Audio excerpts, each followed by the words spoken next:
What's up guys, it's Perlin here from Newcastle, Australia. And today I want to talk about 5 ways that you can save money on food while traveling. So when you're traveling, food is definitely a very big cost. You're buying food every day, especially when you're traveling.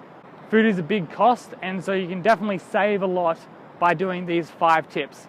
So tip number 1 is prepare food in your kitchen.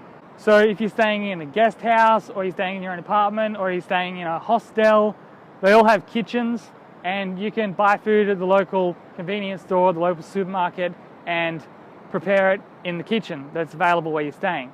And so this is really good because obviously it's going to be a lot cheaper in supermarkets to buy food, and then you can prepare it in the kitchen, and you'll also usually eat healthier because you won't be buying sort of fast food, junk food type thing. And it's a really good skill to have, to be able to cook for yourself, and especially when you're on the road and you're traveling, being able to prepare food for yourself, you'll eat healthier, you'll save money, you'll usually meet friends and stuff in the kitchens when you're cooking food. Tip number 2 is eat street food instead of restaurant food. So in every city, every sort of town you go to, there's usually always some street vendors around, some street food going on, and it's always a lot cheaper than if you went to like a cafe or a restaurant to get your meals. You know, it's usually about half price from restaurants eating street food, or less. It's a lot cheaper. You know, there's lots of street food around. Usually you'll find it in places like markets or places where you can also buy food, sort of city centers and stuff. There's different street vendors and street foods around, and you can sort of mingle around and get street food, and it's going to be a lot cheaper than if you went to a restaurant to buy your food. Tip number 3 is to eat at restaurants that are away from popular tourist destinations. So if you are going to eat at a restaurant or a cafe, if you decide you're going to eat at a cafe that's overlooking the Eiffel Tower in Paris, it's going to be very expensive. So any place where there's like a lot of tourists, the prices are going to go way up in everything around there, including food. So if you just walk even just a couple of blocks away from the tourist destination, the tourist site that you're at, you will find some, you know, little back streets and little side cafes and stuff, and the price will be like, you know, 30% lower immediately just a couple blocks away. So if you can eat food that isn't in the areas of really dense tourists, then it's going to be a lot cheaper. And usually that's where the locals eat as well, because all the food eateries and stuff near all of the big tourist sites like the Louvre and the Eiffel Tower and stuff, you know, it's all packed with tourists, so all the locals eat, you know, other places. So you'll be able to like meet different locals and stuff as well. Tip number 4 is to take food with you when you're going out to see different tourist attractions and different sites around different cities. So, you know, if you're going out and you know that you're going to, you know, hit up a big couple places you want to see in a city or see in a destination, take a lunch with you. You can either prepare a lunch at home or before you leave to pack to take with you, or you can go into a little side like sandwich shop or eatery or something and get something takeaway to take with you to that tourist destination. So around big tourist destinations, everything's going to be a lot more expensive. So if you take food with you to eat, then it's going to be a lot cheaper. So like I'm always thinking like, you know, when you're skiing and you're halfway up the mountain, snowboarding, you know, there's that one restaurant and the food's ridiculously expensive and there's no other options, so they can charge so much money. If you have your own lunch, you can just sit at their tables and just eat your own lunch, and it's going to be a lot cheaper.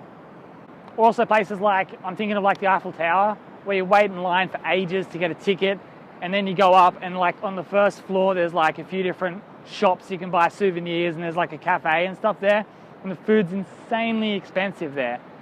But if you have your own food, then you're all sweet. So if you know that you're going to be somewhere where it's going to be hard to, you know, go away and find a cheaper place to eat, be prepared and just pack lunch with you or buy food earlier to take with you to eat when you're at those places. And tip number 5, last but not least, is to eat with the locals.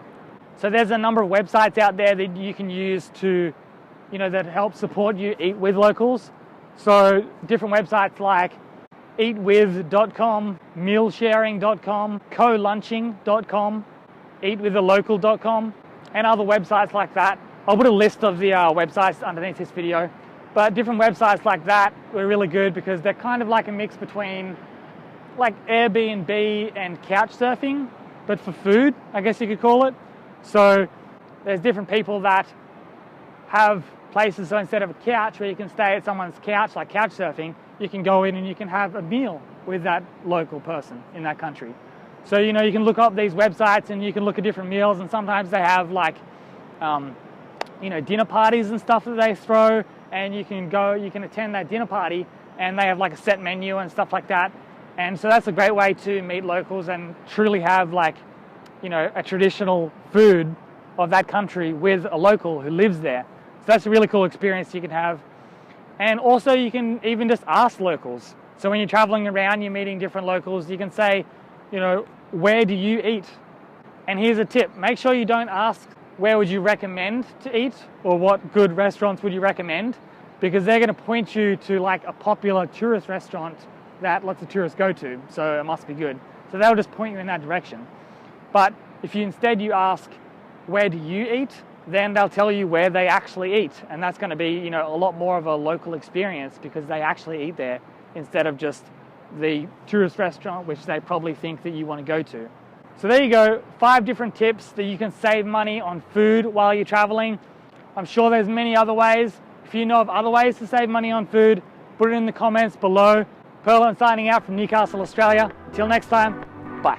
If you want to take your traveling to the next level and be a part of my exclusive travel community, all you need to do is send Travel the World to the first link in the description below. Through all of my travels, one of the biggest things that I've learned is one of the fastest ways to achieve something in your life is to surround yourself with the people that you want to become. So surround yourself with the people that are traveling the world and that have this as their lifestyle of travel and getting out there and the enjoyment, the excitement. And this is what that group is for. It is for those type of people that want to get out there.